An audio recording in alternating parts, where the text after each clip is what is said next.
So, good evening. Welcome to the first of my Room 207 Press seminars. I'm going to be doing 12 of these over the next few months. Thank you for supporting me. Thank you for turning up.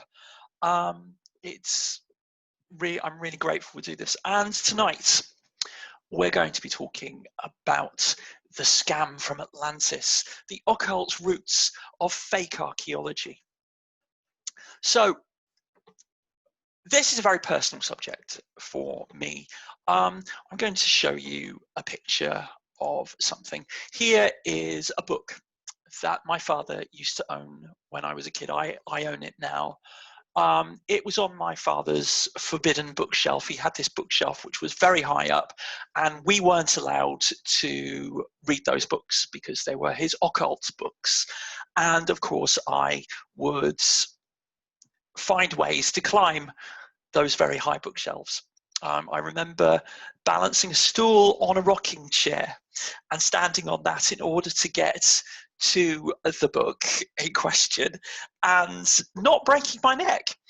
And this book really transformed my life in a lot of ways. It really made me who I am today. And it's about the hidden mysteries of history. Because history has a lot of questions that remain unanswered, a lot of mysteries, right? What exactly are the Moai at Easter Island for? Who made them? What are the smiling faces at Angkor Wat smiling about?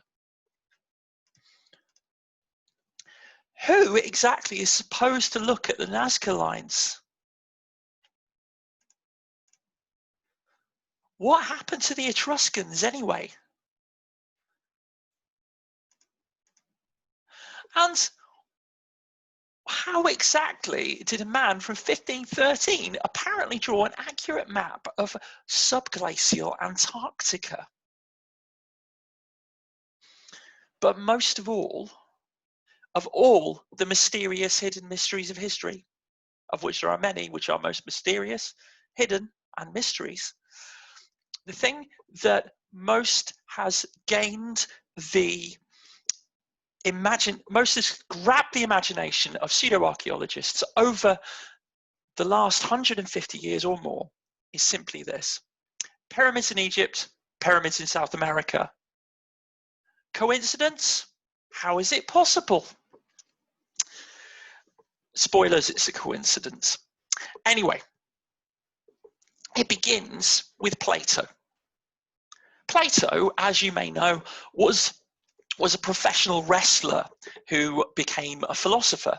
Plato literally means broad. It was his wrestling name. And he wrote dialogues, and most of his dialogues featured an older philosopher, his teacher, who's called Socrates, or as pictured here, Socrates. Anyway, Socrates here was center of several philosophical dialogues, but the two that matter to us at the moment are called the Timaeus and the Critias, both of which tell the story of Atlantis. Now, they don't just tell the story of Atlantis, they tell the story of Atlantis incompletely. At the end of the Critias, the people of Atlantis, having raised a worldwide empire and having angered the gods, face the wrath of the gods. The gods meet. Zeus stands up in Olympus and he says, and we don't know what he says because it ends with, and then Zeus said, and it was over. And no one knows how it finishes. And that unfinished thing is probably part of the reason why it has grasped imaginations over the centuries. I mean, it's an impossible island. I love this illustration, which is from another book on my bookshelf. It was impossible. It's basically an island made of concentric rings in Plato, all covered with city, all covered with like civilized stuff. And because it was incomplete, I think, you didn't really manage to nail down the whole this is a metaphor thing that was going on with the story of Atlantis. And that meant throughout history, people would occasionally, not entirely. Most people don't kind of got the impression that it was a metaphor. So Roger Bacon wrote about it, for example.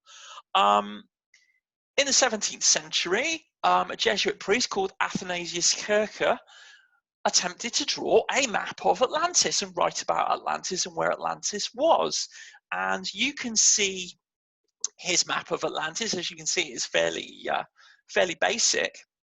The main thing about this map that's kind of mind-blowing is if you look at it quite closely, you'll see north is down, which is not what we're used to. Not that I understand why north is up, but mostly throughout history, apart from Athanasius Kircher, most people sort of saw Atlantis as a parable or a metaphor, a story about the dangers of vainglory and imperialism, until the 19th century, when we meet Ignatius Donnelly. Ignatius Loyola Donnelly was the governor of Minnesota. In 1878, he lost his post in an election and retired to his home, and he had a lot of time on his hands, and he hit the books. He was what we call an autodidact. He did his own thing, and he got really interested in Atlantis. I mean, he's an interesting guy. He was quite progressive for his day. He supported votes for women and free education for former slaves. Possibly too progressive in the Minnesota of the 1870s and 1880s, and no wonder he stayed at home and read books about ancient history. Anyway, he found himself fascinated by all the weird correspondences he saw about the artifacts of the ancient civilizations of the world. And he became obsessed with Atlantis. And so he wrote a book about Atlantis. He wrote Atlantis, the Antediluvian World in 1882. And it was a massive international blockbuster. It changed the face. It was basically the very first pop history book.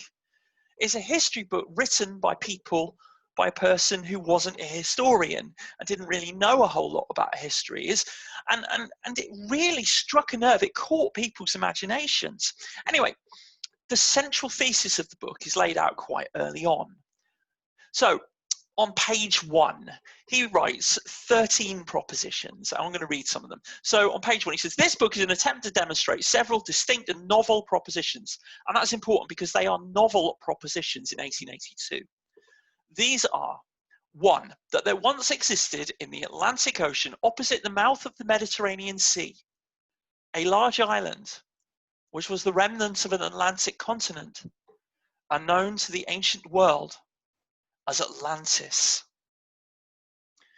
And he skips forward a few more. There's another 5 more. And then at number 7, he says, and that the mythology of Egypt and Peru represented the original religion of Atlantis, which was sun worship. So he's basically going Egypt and Peru. Totally the same, right? And then number 8, and that the oldest colony formed by the Atlanteans was probably in Egypt, whose civilization was a reproduction of that of the Atlantic island. So now he's saying that the great Egyptian age was a remnant of the Atlantean culture, in the words of the songwriter Donovan. And then right at the end of his group of propositions, number 13, that a few persons escaped in ships and on rafts and carried to the nations east and west the tidings of the appalling catastrophe, which has survived to our own time in the flood and deluge legends of the different nations of the old and new worlds. Okay, so that's important because all pseudo-archaeology comes from that set of propositions. Now, pseudo-archaeologists or fringe archaeologists or occult archaeologists, or with respect to Egyptology, pyramidiates, which is what Egyptologists call them, they supply versions of the past that they claim don't fit commonly accepted narratives. And often these people are considered to be cranks, but they tell compelling stories. and they supply narratives of themselves as courageous mavericks who are fighting for the truth. But it's important that this pseudo-archaeology, which we have with Ignatius Donnelly and afterwards, and this is something we have to bear in mind, is culturally bound. And it carries with it a whole set of cultural assumptions, which is honestly true of all archaeology, really. But a lot of pseudo-archaeology draws on assumptions that may once have been accepted as respectable theories by the historical and archaeological communities. There were a few years in the late 19th century where Ignatius Donnelly was taken seriously. And this is important, right? As meanwhile, oh yeah, and he's Atlantis, the Antediluvian Age, was so popular they wrote a second book, which was called Ragnarok, the Age of Fire and Gravel, which is an amazing title. I hope you will agree. And to be honest, I can't do it justice with like words on this. This is really, you know, I see this title and I just think it's got to look like that, really, because it is the most metal title of a book I've ever seen. Anyway, while Donnelly was doing his thing, there's another lost continent theory that was gaining traction at roughly the same time. And this is the theory of Lemuria. Now, this is somewhat less known. Lemuria was, unlike the Atlantic Ocean, Lemuria was supposed to be in the Pacific. And as you can see here, this is a map of Lemuria. And you can see it's superimposed over the continents as they are now. And the red ones, particularly the ones on the right-hand side, you know, covering Australia and covering India in there, and like basically filling the Indian Ocean and the Pacific there, that's Lemuria. And Lemuria is so called because of cute little ring-tailed monkeys with big round eyes. Oh, the lemurs. Okay, so Lemuria was a theory posited by Philip Sclater, who was one of the contemporaries and supporters of Charles Darwin. And in 1864, Philip Sclater basically went, okay, there are lemurs in Madagascar. However, there are also recent fossil records of lemurs in Sri Lanka. How? How did they get across the sea? What happened? Sclater posited that there was a land bridge there. You have to realize that this is before continental drift was considered a thing, right? So the idea is, in the Victorian era, it was generally accepted by science that underneath the Earth's crust, there's a sort of like layer of lava, but it's sort of like bubble wrap, sort of, or like plastic bags. And the idea is that if you push down on one, it pops up somewhere else. So what would happen would be that every so often an area of land would sink beneath the sea and then another area of land would rise up, and that explained why you would find fossils underneath the water or so on. And you know, it's not until after World War II that this became, you know, outmoded. Wegener came up with the theory of continental drift in the 1930s, and it wasn't accepted until well after World War II. So before that, the idea of the land bridge was reasonable. Sclater's theory is picked up by two other great Darwinian scholars of the period, Ernst Haeckel and Alfred Russel Wallace. And Ernst Haeckel says, well, you know what, maybe this is where mankind evolved because we hadn't found the missing link. And of course, back in that period, they were still looking for a missing link between man and ape. And Alfred Russel Wallace said, well, yeah, you know, maybe that is the foundational cradle of human civilization and human society in Lemuria. So you have to take away that Lemuria was a respectable scientific theory for a bit. Because good science is about theories. It's about taking a theory and then knocking it around, and if it holds up, you keep it for a bit longer, and if it doesn't hold up or it breaks in your hands, you discard it and you find a better one. This is what happened with Lemuria, but it was respectable. However, there were people who were trying very hard to sort out that respectable thing and make sure that that would no longer be a problem. Chief among them, Helena Petrovna Blavatsky. Now, Madame Blavatsky was, depending on who you talk to, a complete charlatan, the founder of the New Age movement, the greatest psychic and white magician who ever lived, or all of the above. She was the founder of the Theosophical Society, which is the very first New Age movement. So she did found the New Age movement as a whole.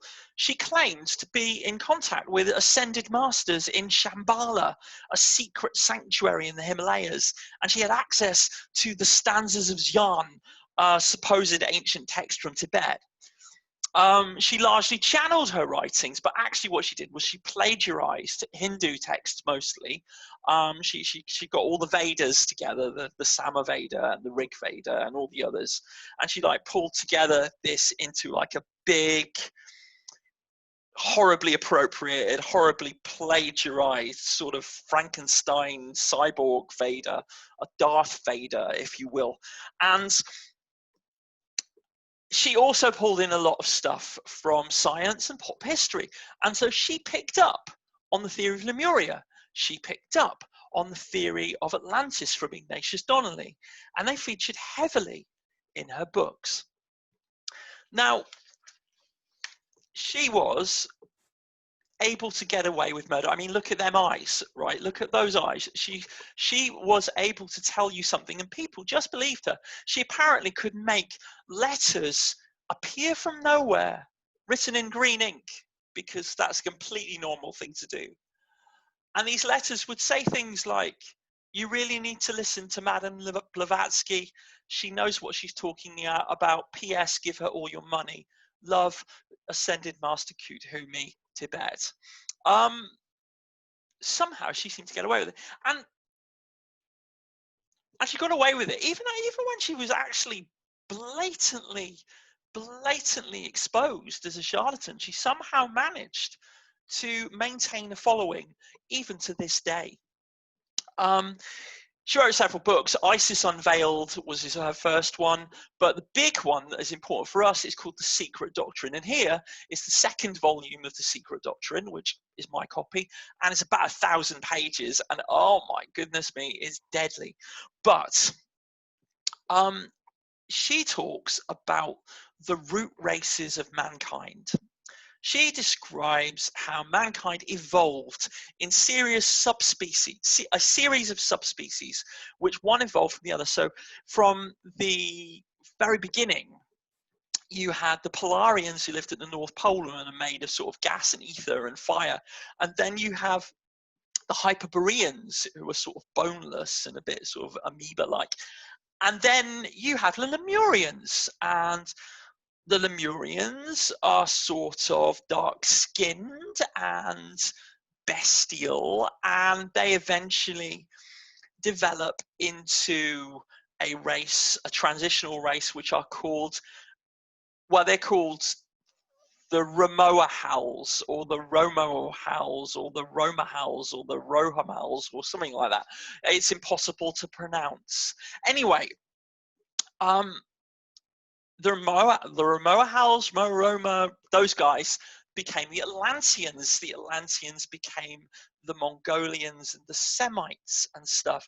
And we found ourselves under the ascendancy, according to Blavatsky, of the fifth root race, the Indo-Europeans or the Aryans. And you see where this is going. A lot of her stuff, and I actually bring this up, a lot of this stuff was taken also from science fiction as well. I give you Edward Bulwer Lytton. He's actually a novelist. He was most famous for two books. He was famous for writing The Last Days of Rome, And he's also famous for writing a book called The Coming Race, which is about a superhuman race of psychic beings who live beneath the earth and have done so since before the human race existed. And they harness a power called Vril, which is the life energy, the galvanic life energy that manages everything, the galvanic life energy that animated Frankenstein's monster, Frankenstein Jr. And he also coined the phrase, "It was a dark and stormy night." And the Bulwer Lytton Memorial Award now seeks to find the worst first line of the worst first line in a novel in any given year. And that, unfortunately, is his major legacy now. But anyway, we're talking about Vril, the power of galvanic electricity and life and stuff, the force that through the green fuse drives the flower, which, as Dylan Thomas put it, and here's a passage about Vril from The Coming Race.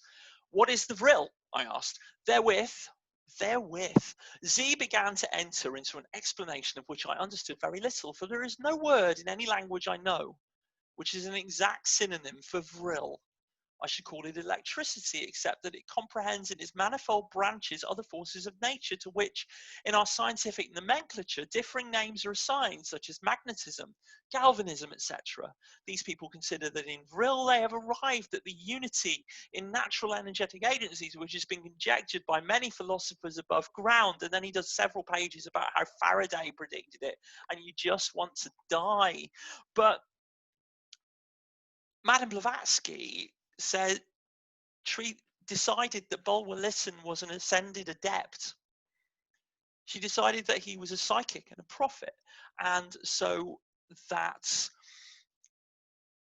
Vril was a real thing. And she said that the Atlanteans had worked out how to use Vril. Now we'll come back to Vril in a minute. We'll hold that thought. And meanwhile, in her book, in The Secret Doctrine, she has stuff like this. What archaeologist will dare assert that the same hand which plans the pyramids of Egypt, Karnak, and the 1,000 ruins now crumbling to oblivion on the sandy banks of the Nile did not erect the monumental Nakhon Wat of Cambodia, she means Angkor Wat, or trace the hieroglyphics on the obelisks and doors of the deserted Indian village newly discovered in British Columbia by Lord de Verin, or those on the ruins of Palenque and Uxmal of Central America. Basically, she's just sort of saying any idiot can see that obviously the same people set up the ruins in South America, Cambodia, and Egypt.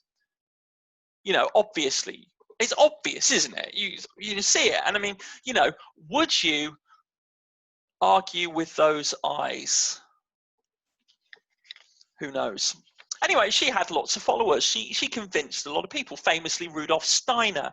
Rudolf Steiner, known for amazing bow ties, but also more importantly for founding Waldorf schools, or Steiner schools as they're called, and also for inventing what he called biodynamic farming, but what we would now call organic farming as a deliberate thing.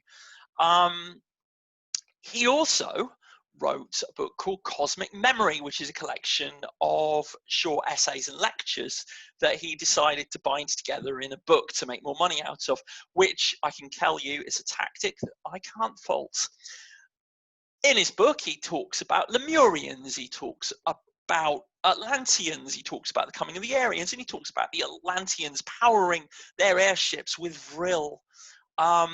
Here is a picture from my dad's Lost Lands book, a classic 1970s fantasy art piece by Chris Voss, where you have a Vril-powered Atlantean airship flying through Atlantean buildings. This is powered by a single acorn, the acorn having enough energy potentially in it to power the entire lifetime of a tree. And it's that potential energy through time and space that Vril taps.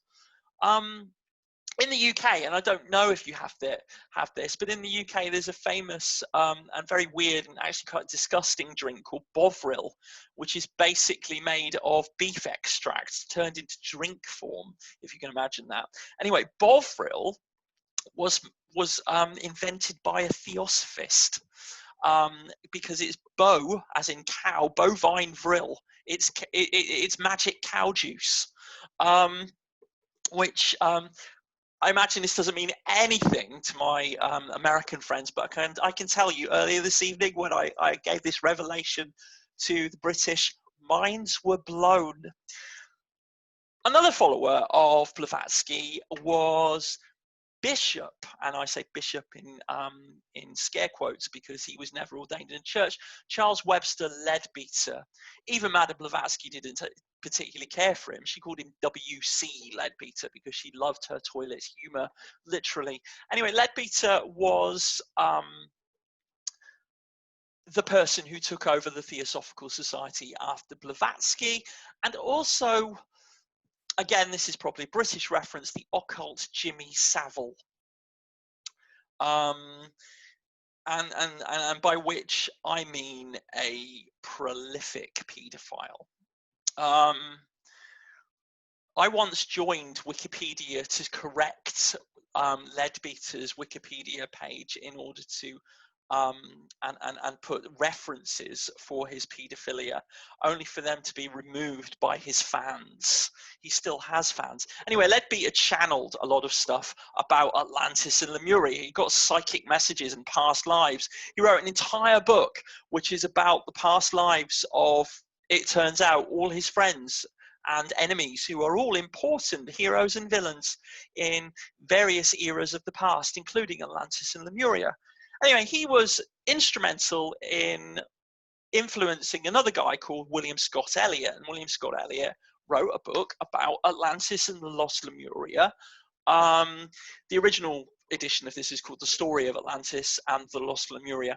I don't know why they changed the title for this edition, but Scott Elliot talks about Lemurians, he talks about Atlanteans, he talks about Aryans and stuff. And here, again, this is from my dad's Lost Lands book, and this is the image that changed my life. This is an artist's impression of a Lemurian, and it is a giant with a dinosaur on a lead. And when you are 9 years old, there is nothing about this that is not awesome. Imagine my disappointment when reading William Scott Elliot. I read the actual text that this was based on and got a very different idea of what he's writing about. So Scott Elliot writes, his stature was gigantic, somewhere between 12 and 15 feet. Okay, guy's bigger than a dinosaur. His skin was very dark, being of a yellowish brown color. He had a long lower jaw, a strangely flattened face, eyes small but piercing and set curiously far apart, so that he could see sideways as well as in front, while the eye at the back of the head, on which part of the head no hair of course grew, enabled him to see in that direction also. He had no forehead, but there seemed to be a roll of flesh where it should have been. The head sloped backwards and upwards in a rather curious way. Those crazy Victorians and their obsession with the shapes of heads. The arms and legs, especially the former, were longer in proportion than ours and could not be perfectly straightened either at elbow or knees. He's talking about someone dark-skinned with what a white man describes as a curiously flattened face. He describes him as a savage. Now, let's just go this. So, the Theosophists claim that there was a cosmic cycle of 7 root races, each with several sub-races. And they included the Lemurians, who were the 3rd, the Atlanteans, including the Ramoahals, who are the 4th, and the Aryans, who are the 5th. Now, Blavatsky got this from Darwinian theory and post-Darwinian theory. Darwin himself was back and forth on this issue, but Darwinian scientists generally believed that the human race as it existed now had 3 major subspecies. Specifically, black people, Asian and indigenous American people, and white people. Blavatsky and co. suggested that the savage sub-pre-human Lemurians remained as black people, and the slightly smarter Atlanteans with their amazing psychic powers were Asian people, and the Aryans were Indo-European people. This is racist, like whoa. Now, but you have to realize that this was generally accepted by the scientific community, even, and this is the wildest thing, is accepted as by the scientific community and the intellectuals, while the everyday people on the whole, particularly in Europe, didn't particularly see it exactly this way. And so you have incidents, you have things like this. This is from the Chambers Encyclopedia of 1928. And this is a table of the chief characteristics of the three fundamental human types. This is from the entry on race in the R volume. So it's Ethiopic, Mongolic, and Caucasic. Black people, Asian people, and white people. And in the Ethiopic, hair and beard, jet black, frizzy or woolly, rather short, flat in transverse section, sometimes said to grow in separate tufts. Skull mainly dolichocephalic, sometimes also very high, prognathous lower jaw, high cheekbones, thick everted lips showing the red inner skin, and then it goes to the, and then towards the bottom it's sort of temperament, sensuous, unintellectual, cheerful, and even boisterous, as opposed to white people who are described as highly imaginative, active, and enterprising. Basically, and then it goes language, and then at the bottom it goes religion, and essentially, I'm not going to go into that because it's so horrible, but black people have rubbish religions and white people have great religions, and Asian people have average religions. It's you look at this and it's like you could just about describe it as rubbish people, average people, and brilliant people. It's terrible, and yet this is something that is sold to average British families, middle-class British families in the United Kingdom in the 1920s as a mainstream scientific fact. Which is why you had incidents like the John Scopes monkey trial in 1925. Now, John Scopes, as you may know, was put on trial for teaching evolution in schools in Tennessee, in a school in Tennessee. But what people forget is that he was put on trial for teaching evolution as race science. He was teaching evolution in order to prove that black people were a subhuman species. And the Christians that took him to court, specifically among them William Jennings Bryan, basically took the Genesis account of creation literally, but that included the thing about people being made in God's image. So you have this weird situation where the person with the scientific orthodoxy is actually the racist here. History has changed that story, and so people don't remember it as it was exactly. But this scientific orthodoxy and the mystical side of it that we get from Blavatsky and Leadbeater and Scott Elliott and co. all melds together, and you have instances where important officials in international governments take both the mysticism and the racist science seriously, and perhaps the most significant and influential of the people who was into both root race theory in the occult sense and race theory in the science sense was Heinrich Himmler, the founder of the SS, the founder of the Gestapo. A pronounced pagan, a black magician, an unapologetic black magician, and also totally into race science. So much so that in 1938, he sent a man called Ernst Schaefer to Tibet to look for the source of the Aryan race in Lhasa. Ernst Schaefer penetrated further into Tibet than any European had ever been, including a British group who were trying to get in at the time. It drove them nuts. But Schaefer got in. And there are all these photos of his team measuring Tibetan children's heads with calipers to try and find the root of the Aryan race. The fascination with Atlantis did stick with Nazis quite a bit.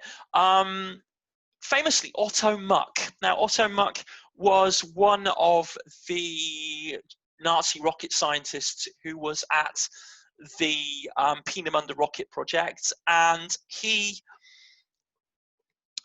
was one of the very few scientists, either because no one cared or because he was lucky, but he wasn't kidnapped by either the Americans or the Soviets. And so wound up just sort of retiring on his own and trying to hide the fact he was a Nazi rocket scientist. And in the 1960s, he wound up writing a book called The Secret of Atlantis, in which he uses as an appeal to authority the fact that he is not an archaeologist or a historian, he's a Nazi rocket scientist. And of course, rocket science, it isn't, you know, it's obvious really, but this is how it is. Now, Britain had its own Atlantis fans. So the most perhaps important of those is Lewis Spence. Now, Lewis Spence was a Scottish journalist. He was a writer of short fiction. He was a folklorist, and in his own field, he was very well respected. He wrote popular guides to world mythologies, and I actually have a copy of his guide to Egyptian mythology, which is still in print. And in later life, he became a big proponent of Atlantis as a possibility, as a real thing. So he wrote several books. He wrote The Problem of Atlantis in 1924, which is basically just a restatement of Ignatius Donnelly. He wrote Atlantis in America in 1925, which again is Ignatius Donnelly and a bit more. The History of Atlantis in 1927, where he starts doing his own research, a whole lot more than that, but also starts getting a bit mystical. And in 1943, The Occult Sciences in Atlantis, where he starts doing a full-on book about Atlantean magic. Now, and here's my copy of The History of Atlantis. Yeah, I mean, you get things like this in it. The evidence which appears most strongly in favour of the introduction of Atlantean influence into Egypt is connected with the cult of Osiris. That this worship was not indigenous to Egypt is obvious. Again, people keep saying this. They keep saying, well, I mean, it's just obvious, isn't it, that this was made by somebody else, that this didn't come from Egypt. How is it obvious, Lewis Spence? Where does it come from? We don't know. The mystical carries on. So you have Edgar Evans Casey, the sleeping prophet, who was one of the most prolific writers of psychic phenomena, the most prolific writer on past life regressions that America ever produced, and possibly the world actually. Did thousands and thousands of past life readings, but weirdly, all of his past life readings seem to be in like 3 or 4 historical periods. They're all in the same historical periods, and they all seem to know each other. Specifically, Atlantis. Casey's version of Atlantis is interesting because although it's got, he imagines Vril as being atomic power. He imagines the Atlanteans to have motor cars and aeroplanes. He imagines, in the way that we would look at Scott Elliott's Atlantis as being a kind of a steampunk Atlantis, a scientific romance Atlantis. Edgar Casey's Atlantis is very much a sort of diesel age Atlantis, and it's really interesting how that happens. You also get Colonel James Churchward. Now, Church was interesting as well because he comes up with yet another strand of the theory. He wrote a series of books about a lost continent that he called Mu. Now, Churchwood claimed to have deciphered tablets that were written in Narkal, which was a language supposedly found in both India and Mexico. And from these, he developed the story of Mu, which was another lost continent in the Pacific and another root civilization. And he's using Donnelly's MO. He's basically, he's basically ignoring the mystics here, but Donnelly's MO he's using. Now, most of the texts that Churchwood claimed to have been written in Narkal were in fact written in other languages entirely and have since been deciphered. And you may be surprised to know they don't say anything like what Churchwood said they did. Now, occultists and Atlantis enthusiasts alike have for a long time identified Mu with Lemuria. And one of the writers who identified Mu with Lemuria was not actually an archaeologist, but is actually important to our story, as he is to basically everything fantastical in the 20th century. I speak, of course, of this guy who comes up like the eternal bad penny, Howard Phillips Lovecraft, the other Howard in horror literature. And Lovecraft is the bottleneck, I think, of American fantasy and science fiction. It's like there's horror and fantasy before Lovecraft, there's horror and fantasy after Lovecraft, but it's all around Lovecraft.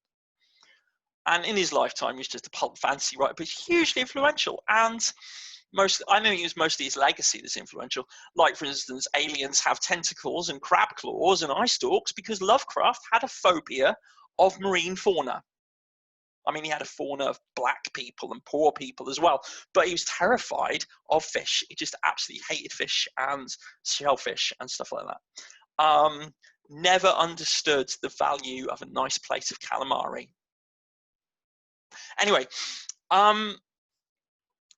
many of Lovecraft's stories are, as you know, about hidden secrets from ancient civilizations, and they draw heavily and explicitly from Donnelly, Blavatsky, Churchwood, and the earlier books of Lewis Spence.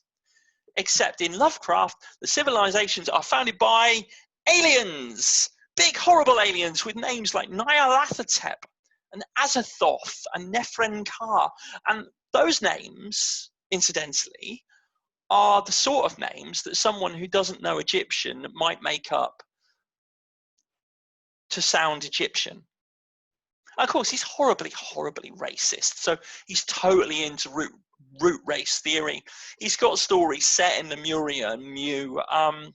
But no, Lovecraft seriously, literally wrote in a letter to a friend, that Hitler guy has the right idea, right? But why is he important? Why does he matter? Well, you see in Lovecraft sometimes people using the methodology of people like Churchwood. There's at least one story where someone's at the Mountains of Madness, in fact, where there's a man who is deciphering a wall of hieroglyphics, and he's using James Churchwood's methodology, and it makes no sense, and it's completely unbelievable that someone could draw that much out of a bunch of hieroglyphics. But then if you realize that in fact he's making it up and there's all nonsense, it makes so much more sense. Anyway, why is Lovecraft important to our story? What is the main thing he gave to the world of fake archaeology? Why does he matter? This is why he matters. Erich von Däniken. Now, this guy is from Switzerland. He's a writer and speaker. He originally worked in tourism. He was a hotelier who, in his spare time, wrote books about archaeology. And his most famous book, the first book, and first in a series, is Chariots of the Gods. Except it's got a question mark. So is it Chariots of the Gods? Chariots of the Gods? Chariots of the Gods? Was God an astronaut? I don't know. But he posits like Donnelly and Blavatsky and Spence and all the others, that civilization comes from a common source that's more ancient than people think. But his thesis is, like Lovecraft, that the gods are from outer space. Unlike Lovecraft, he suggests the gods might actually be nice and not want to, like, eat us. But, you know, the theory had been present in popular culture and pulp fantasy for a while, but von Däniken was the first to take it seriously. And of course, it's huge, monster hit massively, and it then would feed back into science fiction. So by 1972, you actually have Doctor Who stories which use the ancient astronaut theory as a major plot device. And he wrote several books, and he expanded his theory into several fields, and eventually he set up a theme park. There's the Erich von Däniken's World of Mysteries, Jungfrau Park, Interlaken, Switzerland. Open May to October, one Sunday every month. Erich von Däniken stands up and gives a talk about the great mysteries. What I love, if you look at the theme park very carefully, you can see at the back there's an Egyptian pyramid and an Aztec pyramid next door to each other. And he's hugely influential, but it is a bit far-fetched. What pseudo-archaeology really needed was somebody to sort of like maybe pull it back from the cranky, which gives us Graham Hancock. Okay, so Graham Hancock's from Scotland. He's a journalist and he's a travel writer. He's an adventurer, if you like it. He's one of those rich guys who goes traveling in the 1980s. He went looking for the Ark of the Covenant and wrote a best-selling book about it called The Sign and the Seal in 1992. Anyway, along with von Däniken, Hancock is the most influential living pseudo-archaeologist. And most pseudo-archaeological texts since the 20th century either draw from or consciously depart from Erich von Däniken and Graham Hancock. And Hancock's central text is Fingerprints of the Gods, which is largely framed as a thrilling adventure story. He visits all these places and he does travelogues in the middle of it where he describes the hotels or like the people of the areas. And it's clearly intended as a corrective to von Däniken, because, you know, it's not Chariots of the Gods, Fingerprints of the Gods.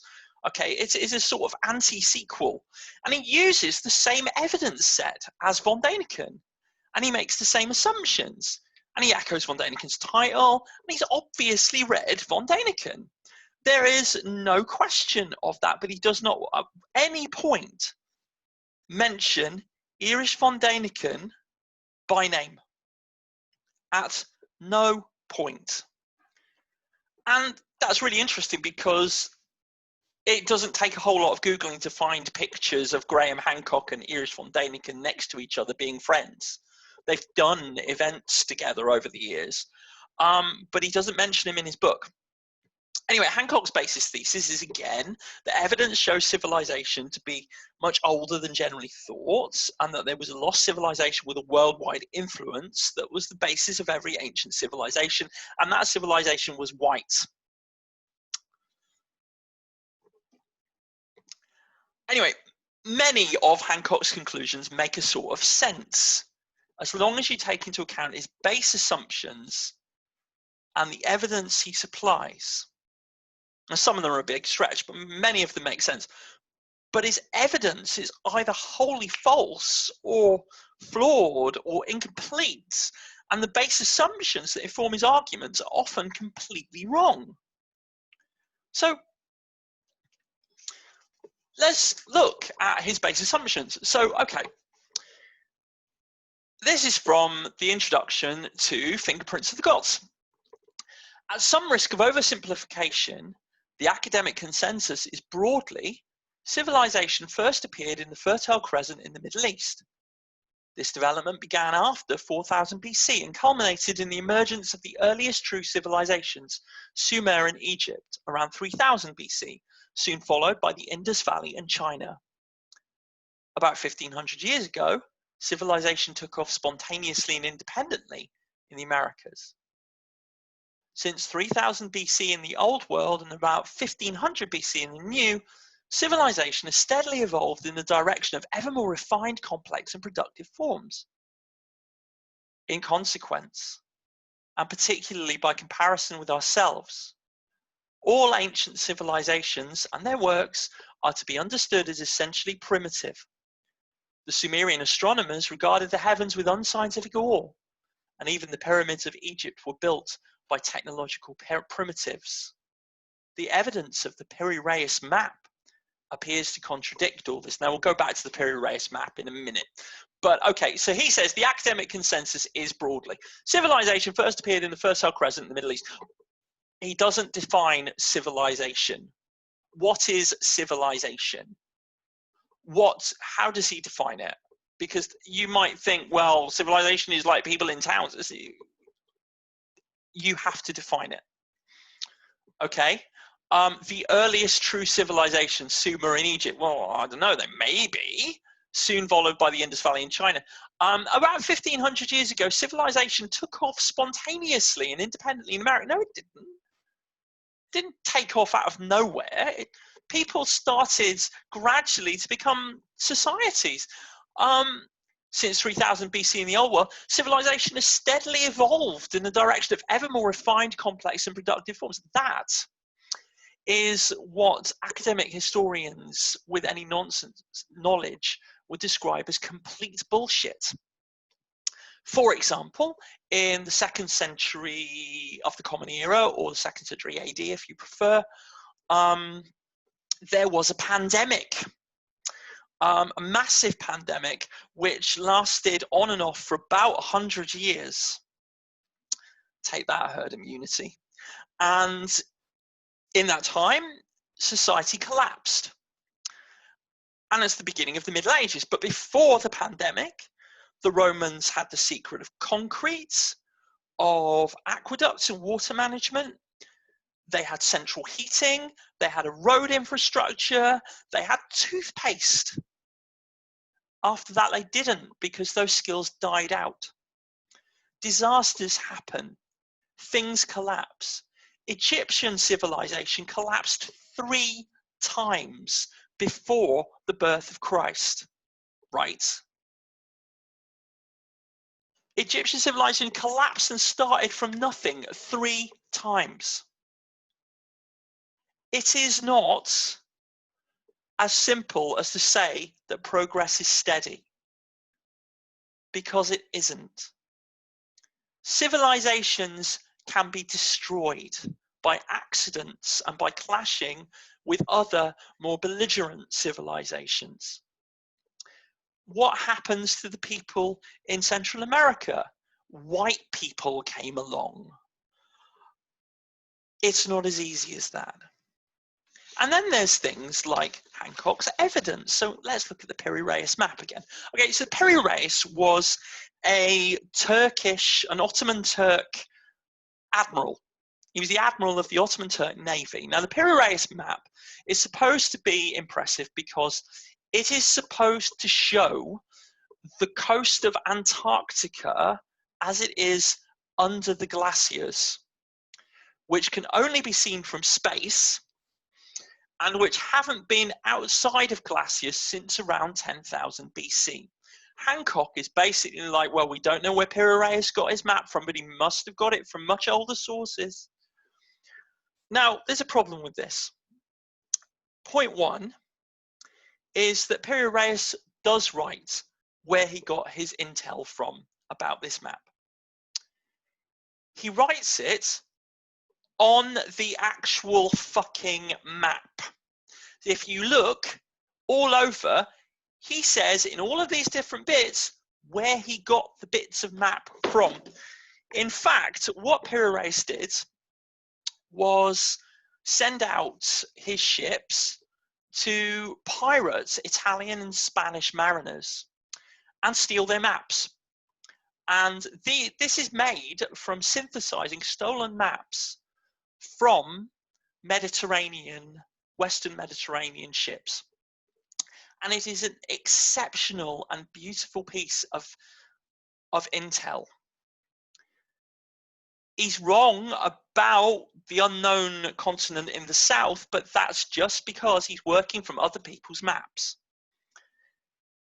It's a special and important thing, and there is nothing like it. I mean, look at it. It's covered with like little animals and little boats and things, and then you can see an elephant at the top there, and it's lovely, but it's not. It's not a relic of a 10,000-year-old map of Antarctica. And we know it's not a relic because it actually says so written on the sheet of paper. But this doesn't go away. So look, here's some more. I love this. This is Hancock's piece around the Sun Gate at Tijuanaco. And so at the top left, you sort of see that there's a figure he sees carved on the Sun Gate. And he says, well, that's obviously an elephant. And there haven't been elephants in South America for 10,000 years. And beneath that, he goes, well, that's obviously a toxodon, which is like the sort of hippopotamus of South America, which again has been extinct for 10,000 years. And it's like, you look at those and you think, well, maybe could be an elephant if you sort of squint.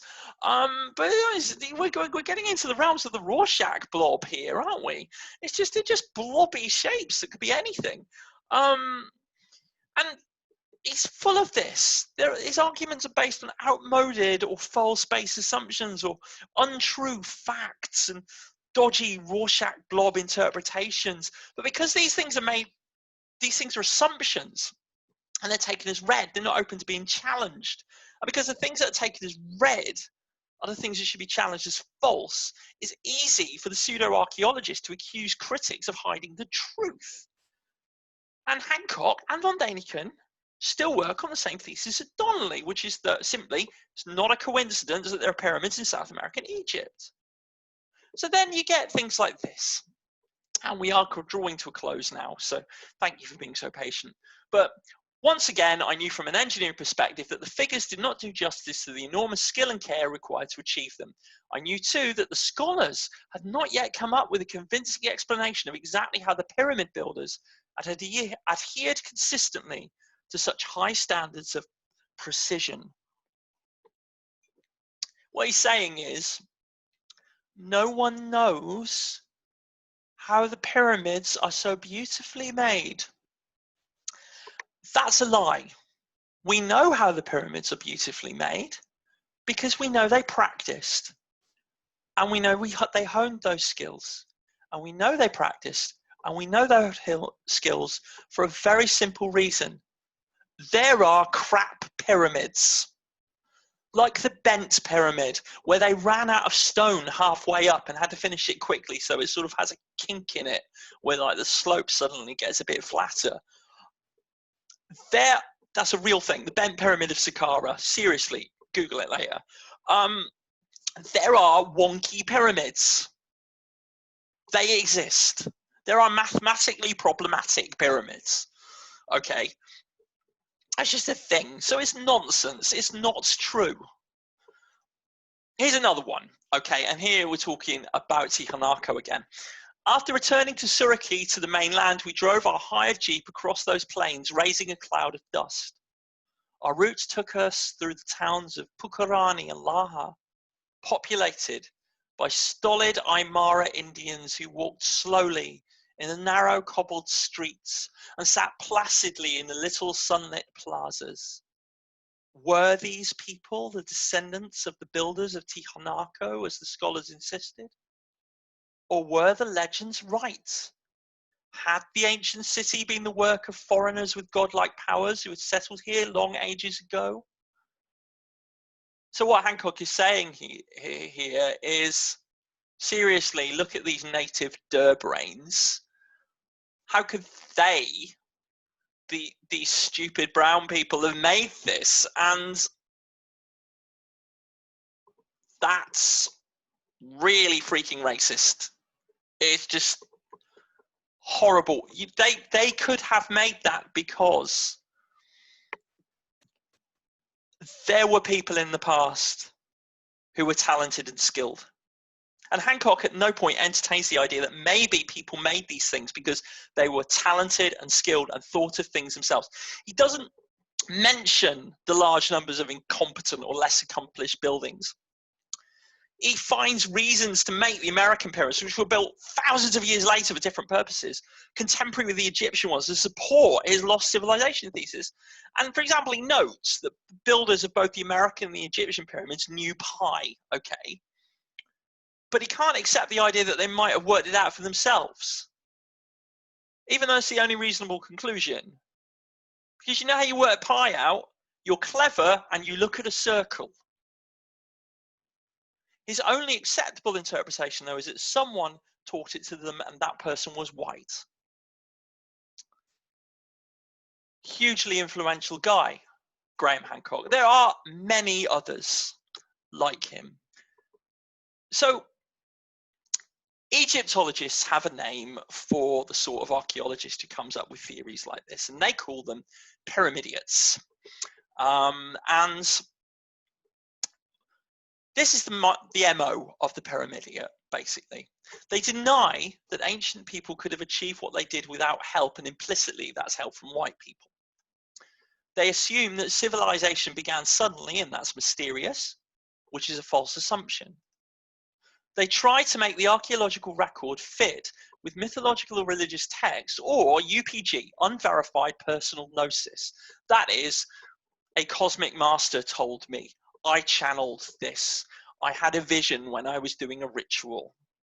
And they appeal to the expertise of people who are experts in non-archaeological or historical fields, like engineers and rocket scientists, Nazi rocket scientists. And there are many of them. I've just touched the surface. So this David M. Roll's Test of Time, in which he says that the secret hidden pharaoh of Egypt, Akhenaten, was actually Moses from the Bible. There's Colin Wilson, who wrote a sequel to Fingerprints of the Gods called From Atlantis to the Sphinx. You've got Murray Hope, who, among other things, says that Egypt was founded by cat people from Sirius, and writes a book called Atlantis, Myth or Reality? Question mark. And I love question mark titles like that because the answer is, duh, myth. But yes, in the ancient wisdom of Atlantis, she actually talks about Atlantean religion, her life, her past life as an Atlantean priest, and includes some Atlantean magic you can try at home. Charles Berlitz was a surveyor and a diver and an oceanographer. He's most famous for popularizing the idea of the Bermuda Triangle, conveniently failing to note that nearly all of his incidents of ships disappearing happen outside of the Bermuda Triangle. And actually, if you think about it, the actual Bermuda Triangle is probably the safest area of sea in the Caribbean. In Atlantis, the Lost Continent Revealed, Berlitz looks at the shape of the undersea and goes, well, that's definitely a sunken continent. And it's like you look at it and you squint and it could be, but it might not be. And then you get more recently, and this one's from a few years ago, and this is called Starships by Gordon White. It's particularly interesting because it's the only anti-racist Atlantis book I've come up with.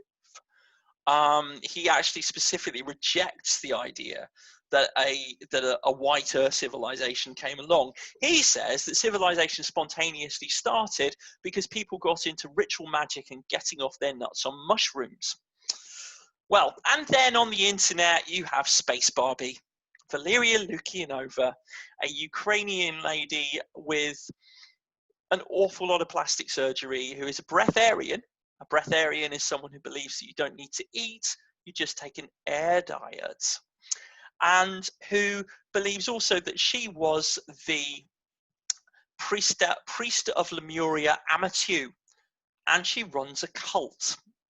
She's recently moved to Peru, and there's lots of pictures of her dressed as an Atlantean or as a Lemurian priestess standing on Machu Picchu, and that's a very political thing to do.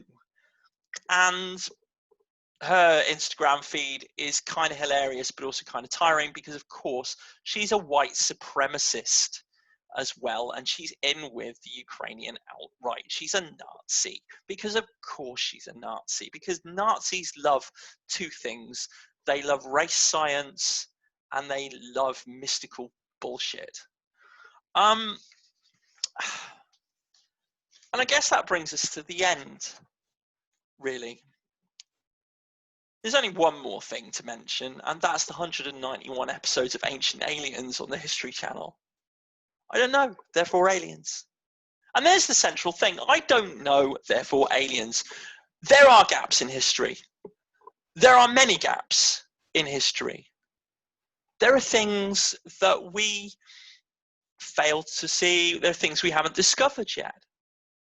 There are things we know about the pyramids and things we don't know about the pyramids. But in the end, if we draw from the assumption that the people who live there now are not the descendants of the people, that the people who live here now do not have the capability to make these things, that intelligence belongs to a higher order of being, that people belong to different species or things, we somehow fail. I think now more than ever, we have to think about what these ideas are doing. Pseudo-archaeologists consider themselves to be mavericks and outsiders, but really, if you think about it, they tend to just repeat the same underlying assumptions of patriarchal history, and they repeat them ever more stridently when they're threatened by people who suggest that the human race actually deserves better than that. Because really, a pyramid built in the 12th century in South America, or whenever it was, the 14th century, the 7th century, and a pyramid built in 2000 BC in Egypt, the main thing is simply that people really like the shape. They're built for different reasons. They're built for different purposes. They're built at different times. They're not even the same sort of building. But there's something about them that is similar. And maybe that thing is that we are human. That humans desire the order. Humans desire beautifully designed doorways and pyramids and strive to do things. Genius is not limited to any one civilization. And I think that's the lesson we have to take away. And also, this is why it matters that we know these things for what they are and we know where they come from so that we can combat them if we need to.